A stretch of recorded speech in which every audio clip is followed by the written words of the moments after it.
What happens when the one person meant to protect you becomes your greatest tormentor? When the bond that should unite your souls becomes the chain that drags you into darkness?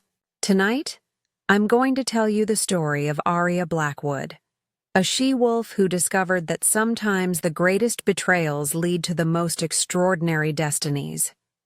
This is a tale of rejection, divine intervention, and a power so ancient that it could reshape the very foundation of werewolf society.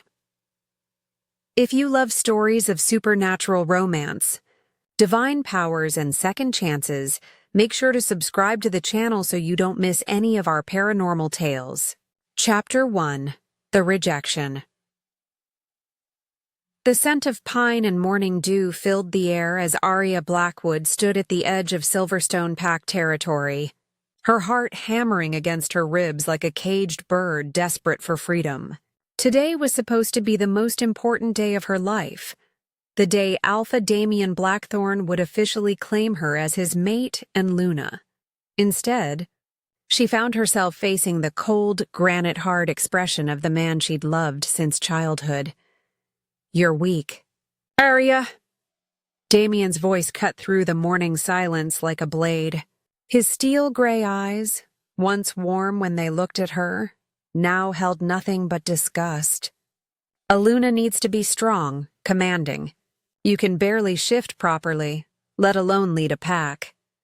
Aria's wolf whimpered inside her, a sound that echoed in her chest. It was true. Her transformations were painful, incomplete sometimes. While other wolves shifted with fluid grace, she struggled, often left partially transformed and vulnerable. The pack healers had examined her countless times, unable to explain why her wolf seemed so reluctant to emerge fully. "Damien, please," she whispered, her voice barely audible. The mate bond was a mistake," he snarled, his canines extending slightly. "I, Alpha Damien Blackthorn of the Silverstone Pack, reject you, Aria Blackwood, as my mate and Luna." The words hit her like physical blows. The mate bond, that golden thread that had connected their souls since her 18th birthday, began to fray and snap. Pain, unlike anything she'd ever experienced, tore through her chest, as if someone was ripping her heart out with bare hands. Aria collapsed to her knees, gasping. Around them, pack members who had gathered to witness what should have been a joyous mating ceremony now watched in stunned silence. Some looked away in embarrassment, others whispered among themselves. She could hear fragments of their conversations. Always knew she was too weak. Poor Alpha Damien, stuck with a defective mate. Maybe now he can choose someone worthy. "You have until sunset to leave Silverstone territory," Damien continued, his voice devoid of emotion. "You're no longer welcome here."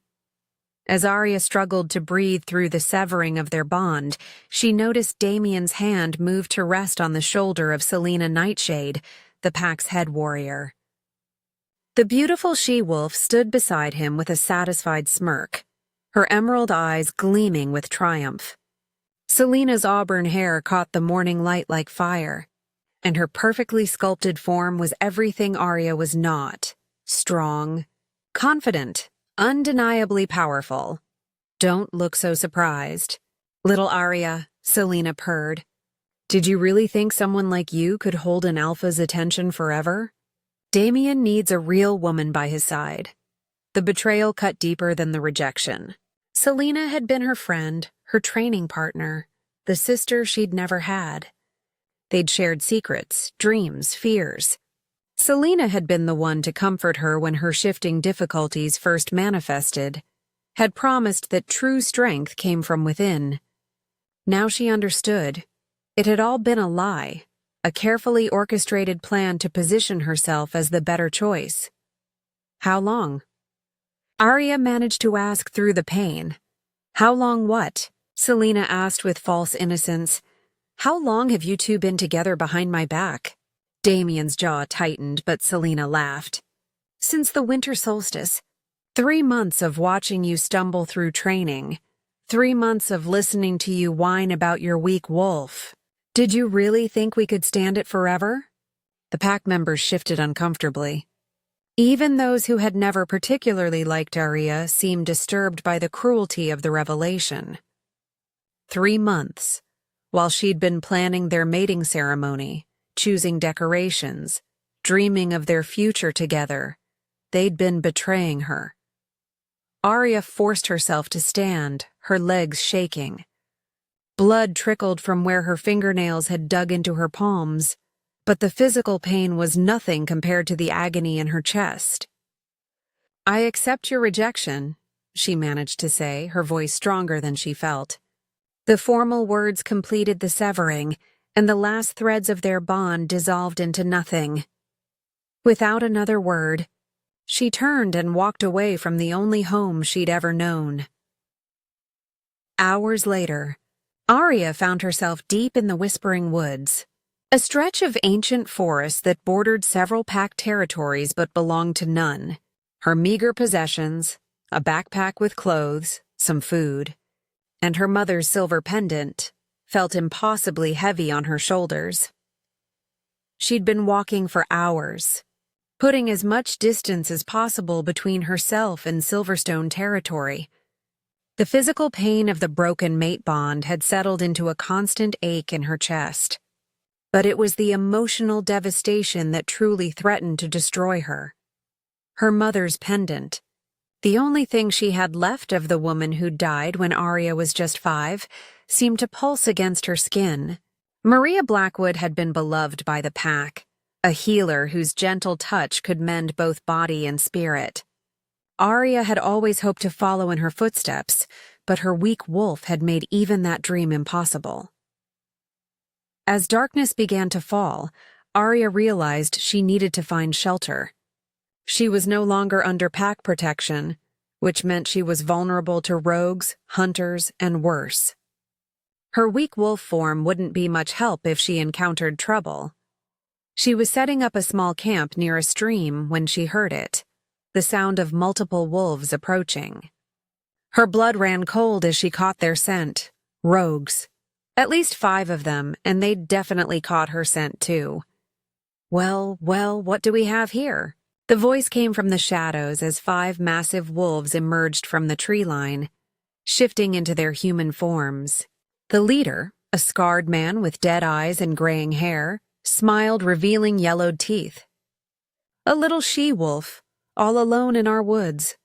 Aria backed against a large oak tree, her heart racing. "I'm just passing through. I don't want any trouble." "Oh, but trouble found you anyway," another rogue laughed. This one was younger, with wild eyes that spoke of too many years living without pack structure. "You smell like pack, but there's no pack scent on you now." "Rejected, were you?" The leader inhaled deeply, his nostrils flaring. "Fresh rejection. The bond break is still bleeding. That's going to make this so much more fun." They began to circle her like predators, which, Aria realized with growing terror, was exactly what they were. She tried to shift, to call on her wolf for protection, but the trauma of the day had left her too weak, too broken. Her wolf retreated deeper, whimpering in pain and confusion. "Please," she whispered, hating how pathetic she sounded. "Begging already? We haven't even started yet," the leader sneered, reaching for her with hands that ended in partially extended claws. "Don't worry, little wolf. We'll take real good care of you." The other rogues laughed, a sound like breaking glass in the darkness. Aria closed her eyes, preparing for the worst, when the world exploded into silver light. The illumination was so bright, so pure, that the rogues stumbled backward with cries of pain and fear. Aria felt warmth wash over her, a sensation like being embraced by starlight itself. The light seemed to emanate from everywhere and nowhere. But as her eyes adjusted, she realized it was coming from above. The full moon, which had been hidden behind clouds, now blazed with an intensity that seemed impossible. But more than that, there was a figure within the light. A woman of impossible beauty, her hair flowing like liquid moonlight, her eyes holding the wisdom of eternity. "My child," the figure spoke, and her voice was like silver bells and distant thunder combined. "You have suffered enough." The rogues were on their knees now, whimpering and covering their eyes. "The moon goddess," one of them gasped. "It's the moon goddess herself!" Aria could only stare in awe as the divine figure descended, her feet never quite touching the ground. This was Selene, the moon goddess, creator and protector of all werewolves. And she was here, in this dark forest, speaking to a rejected, broken she-wolf. "You marked me as unworthy," Selene said, her gaze sweeping over the cowering rogues. "But I see what others cannot. I see the strength that lies dormant, the power that waits to be awakened." Her luminous eyes fixed on Aria. "You, my daughter, are not unworthy. You are chosen." The goddess raised her hand, and Aria felt something fundamental shift inside her. Power, ancient and vast, began to flow through her veins like liquid fire. Her wolf, which had always been weak and struggling, suddenly roared to life with a strength that took her breath away. "I mark you as mine," Selene declared, pressing her palm to Aria's forehead. The touch burned, but it was a good burn, like the warmth of coming home after a long journey in the cold. "You are my chosen, my champion. The power I give you comes with great responsibility, but also with the strength to fulfill your true destiny." Aria felt the mark settle into her skin, a crescent moon that would be visible only to those with supernatural sight. But more than that, she felt her wolf transform. Where once there had been weakness, now there was power beyond imagining. "Rise, Aria Blackwood," the moon goddess commanded. "Your true journey begins now." As Selene began to fade back into the moonlight, the rogues scrambled to their feet and fled into the darkness, their terrified howls echoing through the forest. Aria was left alone, but for the first time in her life. She didn't feel weak or abandoned. She felt chosen, but as she looked up at the moon, now returned to its normal, gentle glow, she couldn't shake the feeling that this was only the beginning. The power thrumming through her veins was intoxicating, but she could sense that it came with a price, and enemies she couldn't yet imagine. What she didn't know was that hundreds of miles away, in packed territories across the continent, alphas and elders were waking from dreams filled with silver light and the scent of ancient magic.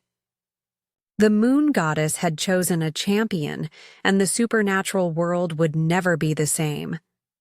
The question was, would Aria be strong enough to handle what was coming? Chapter 2. The Awakening. 3 weeks had passed since the moon goddess marked Aria as her chosen, and the young she-wolf was still struggling to understand the magnitude of what had happened to her.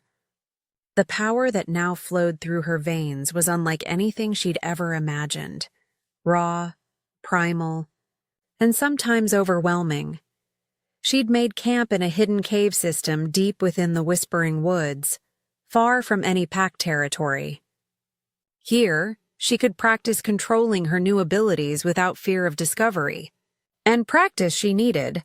Her first attempt at shifting after receiving, Selene's mark had resulted in a transformation, so powerful it had shattered every tree within a 50-foot radius. The cave itself seemed to respond to her presence. Ancient symbols carved into the walls glowed faintly when she was near, and she'd discovered a natural spring that ran with water so pure it seemed to sing. Sometimes, in the depths of meditation, she could swear she heard whispers in languages that predated human civilization. "Focus, Aria," she whispered to herself, sitting cross-legged on the cave floor. "Feel the power, but don't let it control you." She closed her eyes and reached inward, touching the silver thread of divine energy that now lived within her. Immediately, her wolf responded. Not the weak, struggling creature she'd always known, but something magnificent and terrifying. Her wolf was larger now, silver-white with eyes that glowed like moonlight. When she shifted, she stood nearly as tall as an alpha, with strength that could crush stone, but it was more than just physical power. She could sense things now, the emotions of other wolves from miles away, the health of the forest around her, even glimpses of possible futures that flickered through her mind like half-remembered dreams. The visions were becoming more frequent, more vivid. She'd seen flashes of great battles, of packs united under a silver banner, of something dark and hungry stirring in the spaces between worlds.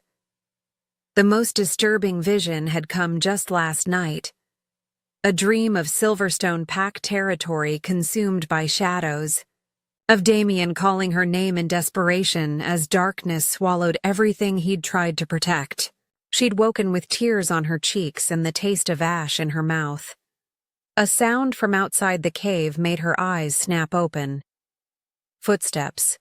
Multiple sets, moving with the careful precision of trained warriors. Aria's enhanced senses immediately identified them. Werewolves, but not rogues. These carried the scent of pack, of authority. She moved to the cave entrance and peered out through the concealing brush. 5 wolves in human form stood in the clearing below, their posture alert but not aggressive.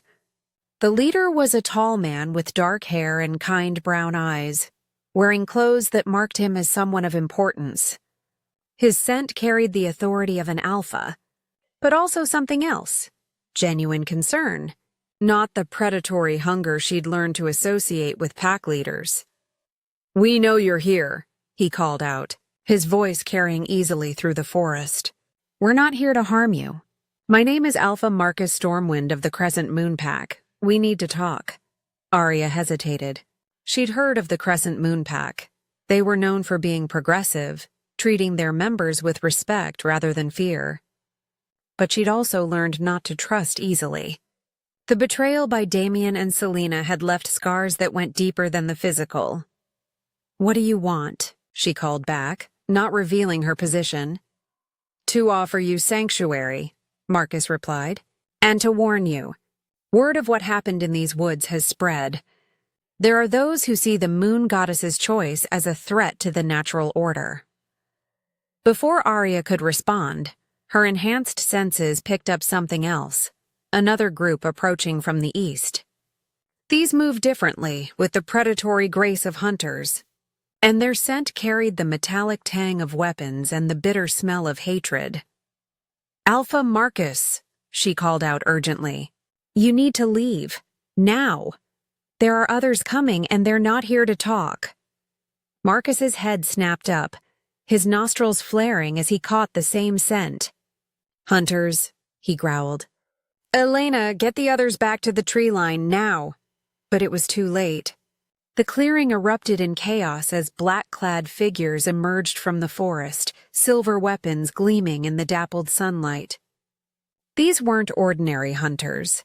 They moved with supernatural speed and coordination that spoke of extensive training and enhancement. Aria counted at least a dozen of them, all armed with weapons designed specifically for killing werewolves. Silver-tipped crossbow bolts, blessed blades, and something else, devices that hummed with an energy that made her divine power recoil in instinctive fear.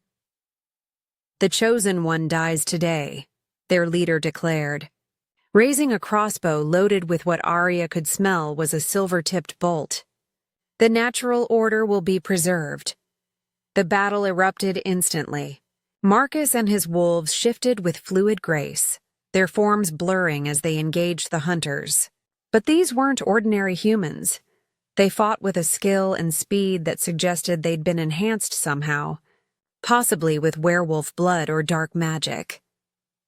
Aria watched in horror as one of Marcus's wolves, a young female with russet fur, cried out in pain as a silver blade found its mark.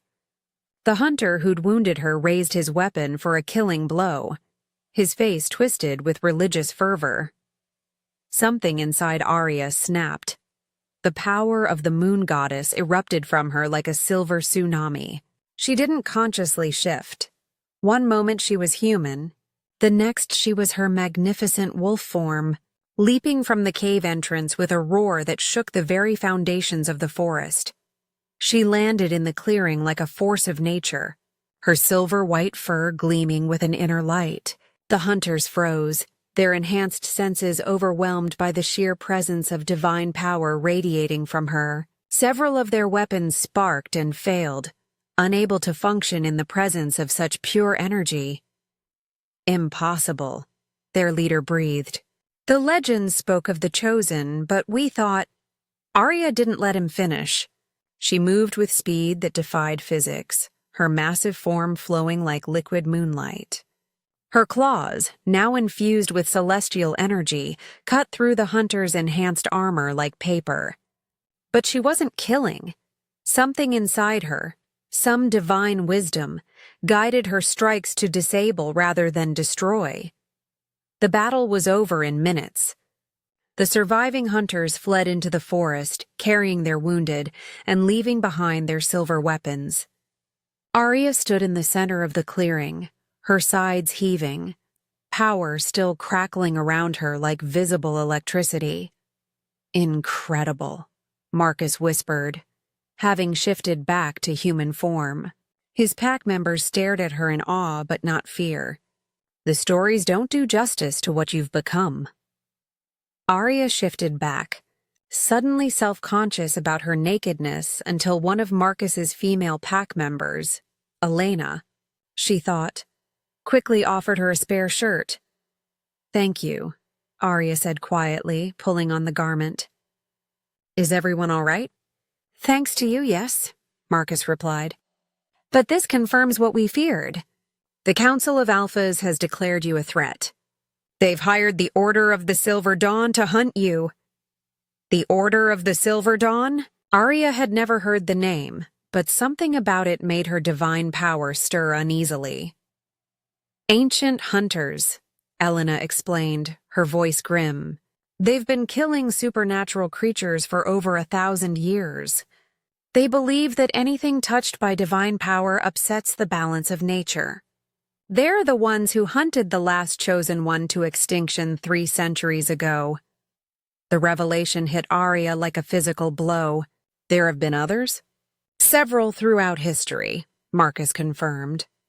"But none have survived long enough to fulfill their purpose." The order sees to that. Aria felt a chill that had nothing to do with the afternoon air. "What purpose?" Marcus and Elena exchanged glances. "We're not entirely sure," Marcus admitted. "The old records are fragmentary, but our seers speak of a great darkness that will one day threaten all of creation. The chosen ones are meant to stand against it." "And now that darkness is stirring," Elena added quietly. "We've had reports from across the continent. Strange phenomena, territories going dark, packs disappearing without a trace." Marcus stepped closer, his expression serious. "Aria, and yes, we know who you are. You can't stay hidden in these woods forever. The Order will keep coming, and next time they'll bring more than just enhanced humans. They have weapons, allies, resources you can't imagine." "What are you suggesting?" "Come with us," Marcus said simply. "The Crescent Moon Pack will offer you sanctuary while you learn to control your powers. And there are others, alphas who believe the moon goddess chose you for a reason, who want to help rather than destroy." Aria looked around the clearing, at the scorch marks her power had left on the trees, at the abandoned silver weapons that still smoked with residual divine energy. She thought of the vision she'd had the night before. Flashes of a great war coming, of werewolf packs turning against each other, of an ancient evil stirring in the shadows. "There's something else," she said slowly. "I've been having dreams, visions, I think. I think the moon goddess didn't just mark me to give me power. I think she marked me because something terrible is coming." Marcus and Elena exchanged glances.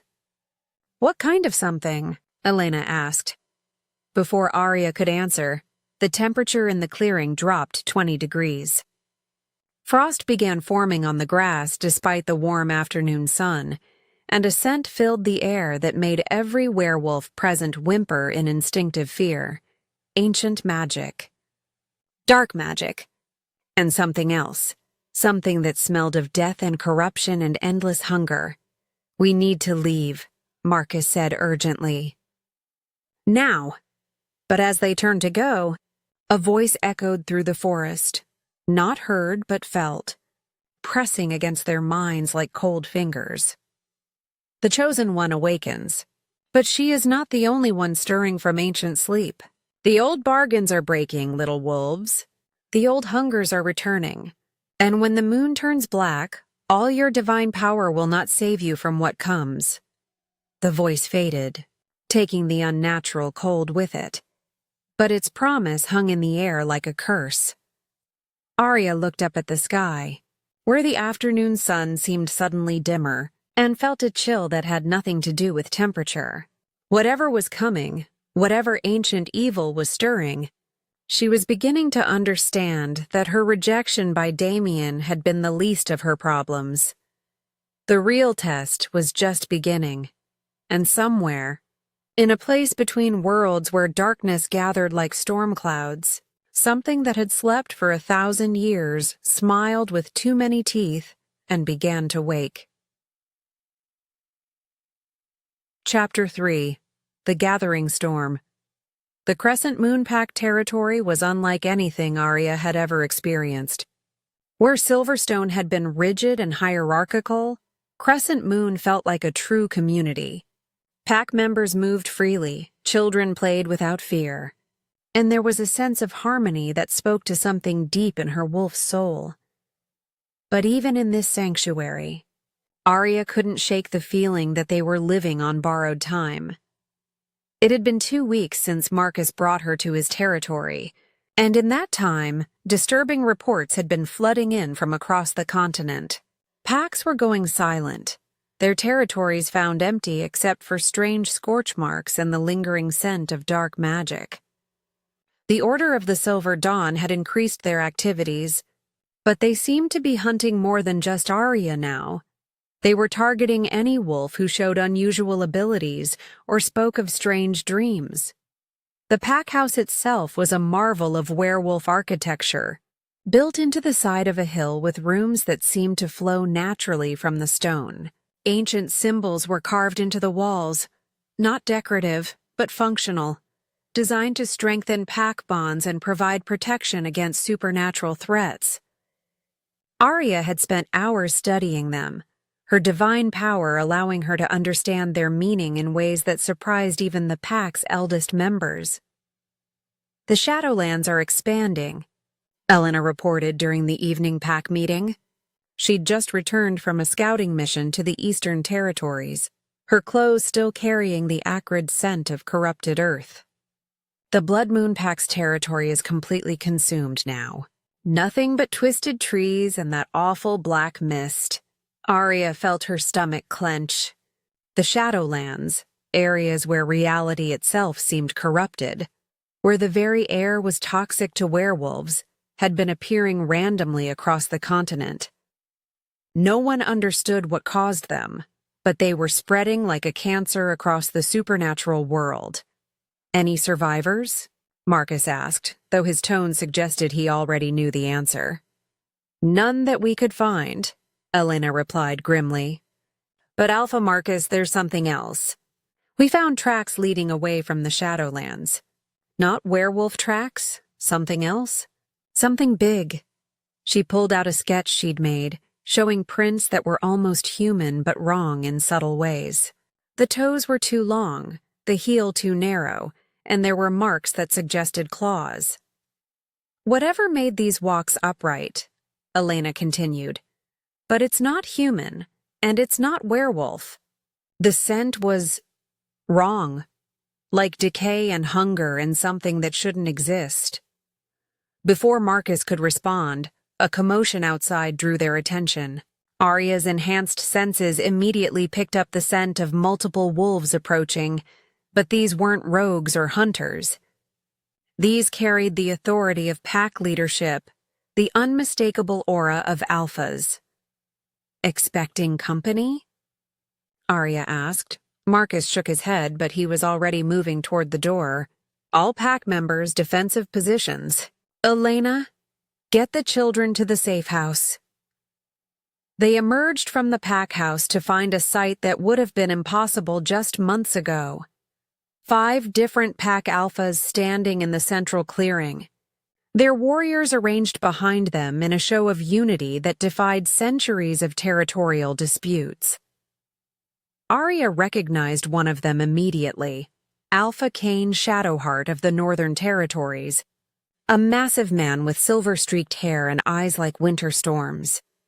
She'd heard stories of his pack's strength and his own legendary prowess in battle. Beside him stood a stern-faced woman with intricate tattoos covering her arms. Alpha Sarah Ironwood of the Mountain Clans. Known for her pack's mastery of ancient magic, Alpha Marcus. Cain called out, his voice carrying easily across the clearing. We need to talk. All of us? About what? Marcus replied, though Aria suspected he already knew. About her, said another alpha, a younger man with the lean build of a runner. About the chosen one and about what's coming for all of us. Aria stepped forward, feeling the weight of their gazes. To most, she probably looked like an ordinary young woman, but alphas could sense the power radiating from her like heat from a forge. I'm Aria Blackwood. If you have something to say about me, say it to my face. Cain's eyes widened slightly as he took in her appearance. The divine mark on her forehead was invisible to most, but those with true supernatural sight could see it blazing like a silver star. The stories don't do you justice, he said finally. I'm Alpha Cain Shadowheart. These are Alphas Sarah Ironwood, David Stormclaw, and Rebecca Nightfall. We've come because our seers have all had the same vision. What kind of vision? Aria asked, though she had a sinking feeling she already knew. Sarah Ironwood stepped forward, her weathered face grave. A great darkness rising, ancient powers stirring, and at the center of it all, a choice that will determine the fate of every werewolf on the continent.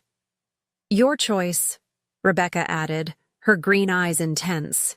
She was younger than the others, but there was an old soul's wisdom in her gaze. The moon goddess marked you for a reason, Aria Blackwood. But marking you was only the beginning, Cain nodded grimly. Our seers speak of an ancient enemy, something that was bound long ago by the first werewolves and the moon goddess herself. The bindings are weakening, and when they break, everything dies, David Stormclaw finished. He was the youngest of the alphas, but there was steel in his voice that spoke of battles fought and won. Not just werewolves, everything. The corruption will spread until there's nothing left but shadow and hunger. Aria felt the divine power within her stir, responding to some deep recognition. Images flashed through her mind, memories that weren't her own, inherited knowledge passed down through the divine mark. You're talking about the Voidbringer, she said, the words coming from some ancestral wisdom she didn't understand. The first hunger. The thing that existed before creation. The alphas exchanged glances. You know of it? Sarah asked, her tattooed arms glowing faintly with protective runes. I don't know how I know, Aria admitted. But yes, it's what's been calling to me in my dreams. It's what's creating the Shadowlands. She looked up at the moon, which seemed dimmer than usual. And it's getting stronger, which is why we're here, Cain said. Separately, our packs are strong. But against something like this, we need to unite. We need to reform the old alliances, the bonds that held our people together in the ancient times. You're talking about the Grand Alliance, Marcus said slowly. But that hasn't existed for over 500 years. The last time the packs truly united was when they bound the Voidbringer the first time, Rebecca finished. And it cost them everything. Entire bloodlines were wiped out. The survivors scattered to the winds, and we've been divided ever since. Aria felt a chill that had nothing to do with the evening air. But you think we need to try again? We think you need to try again, Sarah corrected. The chosen one is the key. The moon goddess didn't mark you just to give you power. She marked you to lead us. I don't know how to lead, Aria protested. I was rejected by my own pack. I've been on my own for barely a month. I can't. You can, a new voice interrupted, and everyone turned to see a figure emerging from the forest. Aria's breath caught as she recognized the newcomer. It was Damien, but he looked terrible. His clothes were torn, his face gaunt, and there was a haunted look in his eyes that spoke of horrors witnessed. Behind him stumbled a small group of wolves. Survivors, Aria realized, their scents carrying the acrid tang of the Shadowlands and the bitter smell of loss. Damien? Aria whispered, her heart clenching despite everything he'd done to her. Aria, he said, his voice rough with exhaustion. I came to warn you. Silverstone Pack is gone. The words hit like a physical blow. What do you mean, gone? The Shadowlands consumed us 3 days ago, Damien continued, stumbling slightly. Marcus moved to steady him, pack loyalty overriding territorial disputes in the face of such devastation. I was out on patrol when it happened. When I came back, he shuddered. There was nothing left but twisted metal and that black mist. Everyone I knew, everyone I was supposed to protect, gone. Aria felt tears sting her eyes. Despite her rejection, Silverstone had been her home for 18 years. The people there had been her family, even if they hadn't always treated her well. Selena? She asked quietly. Damien's face crumpled. She tried to fight it. Whatever came out of the Shadowlands, she stood against it to give others time to escape. But it wasn't enough. Nothing was enough, his voice broke. She called your name at the end. Said she was sorry. Said she'd been wrong about everything. The gathered alphas watched this exchange with grim expressions. Kane stepped forward. How many survivors? Maybe a dozen, Damien replied, gesturing to the small group behind him. Scattered to the winds. Most won't last long without pack protection. They'll have it, Marcus said firmly. Crescent Moon will take in any Silverstone survivors. As will we all, Sarah added. And the other alphas nodded agreement. Damien looked around at the assembled leaders, then back at Aria. You did this, he said, and for a moment she thought he was blaming her. You brought them together. Even after everything I did to you, you're trying to save us all. I'm trying to save everyone, Aria corrected, because that's what the moon goddess chose me to do. Then you'll need this, Damien said, reaching into his jacket and pulling out something that made Aria gasp.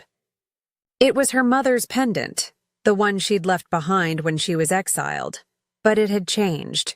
The simple silver crescent moon now glowed with inner light, and she could feel power radiating from it. It started glowing the night you were marked, Damien explained. I've been carrying it ever since, hoping I'd get the chance to return it and ask for your forgiveness. Aria took the pendant with trembling hands. The moment her fingers touched it, visions flooded her mind, memories that weren't her own, knowledge passed down through generations of her bloodline. She saw her mother, her grandmother, and women stretching back through the centuries, all carrying the same pendant, all touched by the moon goddess's power. I'm not the first, she whispered in amazement. There have been others, chosen ones throughout history, guardians against the darkness. And now it's your turn, Kane said solemnly. The question is, will you accept the responsibility? Aria looked around at the assembled alphas, at Marcus and Elena who had given her sanctuary, at Damien who had traveled through hell to find her. She thought of all the innocent wolves who had already died, of the spreading Shadowlands, of the ancient evil stirring in the spaces between worlds. The power within her pulsed, responding to her resolve. When she spoke, her voice carried the authority of the divine. "I accept," she said, "but we do this together as equals. No more pact divisions, no more territorial disputes. We unite as one people, or we fall as scattered tribes." The alphas looked at each other, then one by one, they knelt.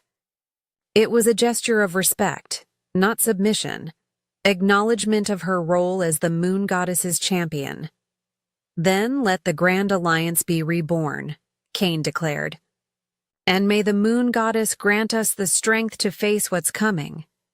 As if in response to his words, the moon above them suddenly blazed with silver light, and Aria felt the pendant around her neck grow warm.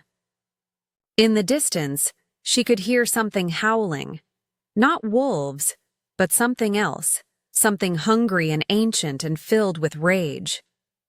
The Voidbringer knew she was gathering allies, and it was not pleased. The final confrontation was coming, and Aria could only hope that the bonds they were forging would be strong enough to hold against the darkness that sought to devour everything. Chapter 4.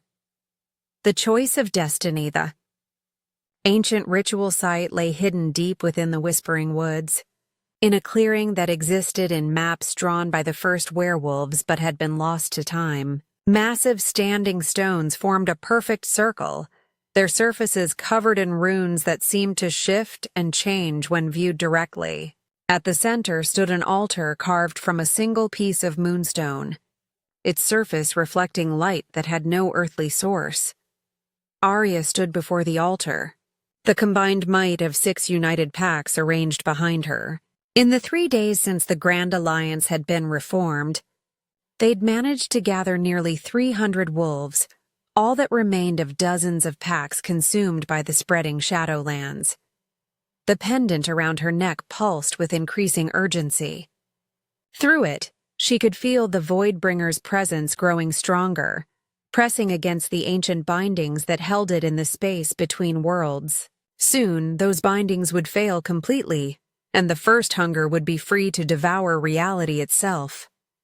The ritual site itself seemed to respond to her presence. The ancient stones hummed with power, their runes glowing brighter as she approached. She could feel the weight of history here, countless ceremonies performed by her predecessors, each one a desperate attempt to hold back the darkness. "The ritual must begin at moonrise," Elder Thorn explained, his ancient voice carrying the weight of centuries. He was the oldest werewolf any of them had ever met, keeper of the old knowledge, and the only one who remembered the binding ritual from the last time it had been performed. His weathered face bore scars from battles fought before most of their grandparents were born. "But understand, Chosen One, this is not the same ritual our ancestors used. That binding was temporary, meant to last only until a true solution could be found." "And what is the true solution?" Aria asked, though she suspected she already knew. "One of you must take the Voidbringer's place," Thorn said solemnly. "Someone must willingly enter the space between worlds and hold the darkness there, using their own life force as the binding. It is a sacrifice that will last for eternity." The assembled wolves stirred uneasily. Damien, who had barely left Aria's side since arriving, stepped forward. "There has to be another way." "There is," Thorn replied. "The Chosen One could use her divine power to destroy the Voidbringer entirely. But the cost would be the same, her life and likely the lives of everyone here. The amount of power required would consume everything within 100 miles. Aria felt the weight of destiny settling on her shoulders like a lead cloak. Either choice meant her death, but one would save her people, while the other would destroy them along with the enemy. Around the circle, she could see the faces of those who had come to depend on her. Marcus and Elena, who had given her sanctuary. Cain and the other alphas, who had risked everything to unite their packs. Damien and the Silverstone survivors, who had lost everything but still found the strength to fight. "How long do I have to decide?" she asked. "The moon rises in 1 hour," Thorn said.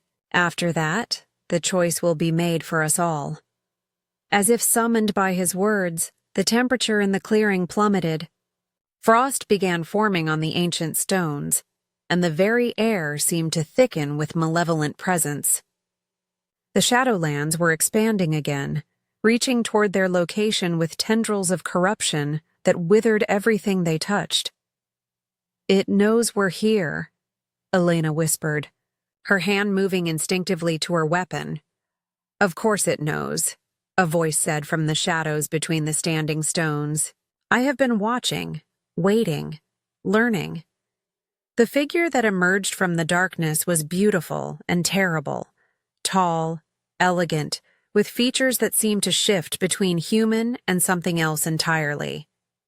Its eyes were voids that held the promise of endless hunger, and when it smiled, reality itself seemed to flinch. "The Voidbringer," Aria breathed, her divine power flaring in response to its presence. "I prefer to think of myself as the inevitable," it replied, its voice like silk over broken glass. "I am what comes after, what remains when all the pretty little lights go out." The assembled wolves moved into defensive positions, but the Voidbringer paid them no attention. Its focus was entirely on Aria. "You interest me, little chosen one," it continued. "So much power, so much potential. The moon goddess marked you well, but she made one crucial error." "What error?" Aria asked, though every instinct screamed at her to attack. "She gave you a choice," the Voidbringer said, "and choice implies the possibility of making the wrong decision." "Tell me, child, what if I offered you a third option?" "I'm listening," Aria said, ignoring the horrified gasps from her allies.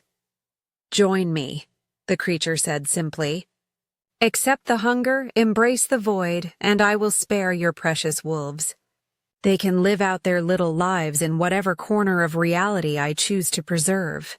All I ask in return is your cooperation in consuming the rest." "You're asking me to help you destroy everything else." "I'm asking you to be practical," the Voidbringer corrected. "The bindings are failing. I will be free regardless of what you choose. The only question is whether your people survive to see what comes after." Aria felt the pendant grow warm against her skin, and suddenly she could hear the moon goddess's voice, faint but clear. "Remember, my child, the greatest power is not in the choice you make, but in understanding why you make it." Understanding flooded through her like silver fire. The Voidbringer wasn't offering her a choice at all. It was trying to corrupt her, to turn the moon goddess's champion into its willing servant. But there was something else, something the creature didn't realize. "You're afraid," Aria said suddenly, and the Voidbringer's perfect composure flickered for just a moment. "I fear nothing. I am the end of fear." "No," Aria continued, her voice growing stronger as understanding bloomed. "You're afraid because you know what I am. Not just the chosen one, I'm the key. The moon goddess didn't mark me to fight you or bind you or sacrifice myself to stop you." She stepped forward, divine power beginning to radiate from her like visible light. "She marked me to give you what you've always truly wanted." "And what is that?" the Voidbringer asked, but there was uncertainty in its voice now. "Peace," Aria said simply. "You're not evil, you're in pain. You're the hunger that comes from being separated from creation, the loneliness of existing in the void between worlds. You don't want to destroy everything. You want to belong to something." The creature's beautiful facade began to crack, revealing something underneath that was ancient and wounded and desperately lonely. "You don't understand what you're saying." "I understand perfectly," Aria replied, reaching out with her power to touch the Voidbringer's essence. What she found there made her gasp, not malevolence, but anguish so profound it had twisted into hunger. You were the first creation, weren't you? The prototype. And when the moon goddess made everything else, you were left behind, forgotten in the spaces between. Stop, the Voidbringer whispered, but its voice was breaking. She didn't forget you, Aria continued, tears streaming down her face as she felt the creature's pain. She's been waiting for someone strong enough to bring you home. The pendant around her neck exploded with silver light, and suddenly the moon goddess herself was there, not as the distant divine figure Aria had met before, but as a mother approaching a lost child. My firstborn, Selene said, her voice infinitely gentle. My beautiful, lonely child, I have missed you so. The Voidbringer collapsed to its knees, its perfect form dissolving to reveal something that was neither human nor wolf, but something else entirely. The first attempt at creation. Flawed but precious, Mother, it whispered. I thought you had abandoned me. Never, Selene replied, kneeling beside her first creation. I was waiting for the right moment, the right champion to help me bring you home. Aria, my dear one, will you help me heal what was broken? Aria didn't hesitate. She knelt beside the Voidbringer and placed her hands on its shoulders, letting her divine power flow into the ancient wound that had festered for eons. The pain was overwhelming, millennia of loneliness and rejection and desperate hunger, but she held on, pouring love and acceptance into the darkness. Slowly, the corruption began to heal. The Shadowlands stopped expanding, then began to recede. The twisted landscape returned to normal, and the oppressive presence that had threatened to devour everything faded into something else. Not gone, but transformed. When the light faded, the Voidbringer was gone. In its place knelt a figure that looked almost human, but with eyes that held the depth of space and skin that seemed to contain distant stars. Thank you, it said to Aria, its voice now filled with wonder instead of hunger. I remember now. I remember what I was meant to be. What were you meant to be? Aria asked. The guardian of the spaces between, Selene answered. The keeper of the paths between worlds. The protector of the boundaries. Not a destroyer, but a guardian. The transformed being stood, and Aria could feel the rightness of it, the way reality itself seemed to sigh in relief as an ancient wrong was finally corrected. I have much work to do, the guardian said. Damage to repair, boundaries to restore. But first, it turned to the assembled wolves, who had watched this impossible scene unfold in stunned silence. I owe you all an apology. And a promise. Never again will the spaces between worlds threaten your reality. As the guardian began to fade, preparing to take up its true role, it paused and looked back at Aria. You gave me something I thought was lost forever. If you ever have need of me, chosen one, you have only to call. Then it was gone, leaving behind only the scent of starlight and the feeling of a great weight lifted from the world. In the days that followed, the supernatural world began to heal.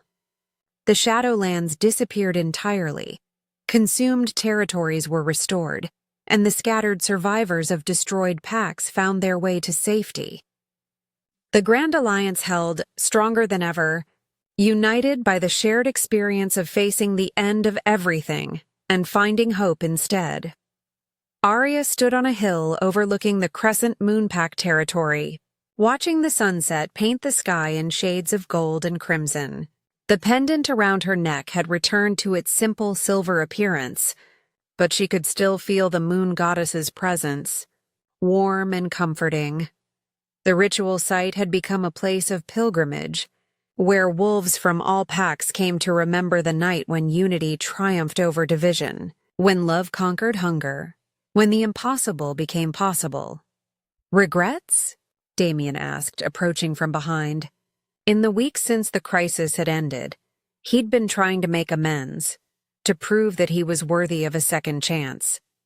About what? Aria replied. About not choosing the heroic sacrifice. About finding a solution that didn't require anyone to die. Aria smiled. The only thing I regret is that it took a crisis of this magnitude for our people to remember that we're stronger together than apart. And us?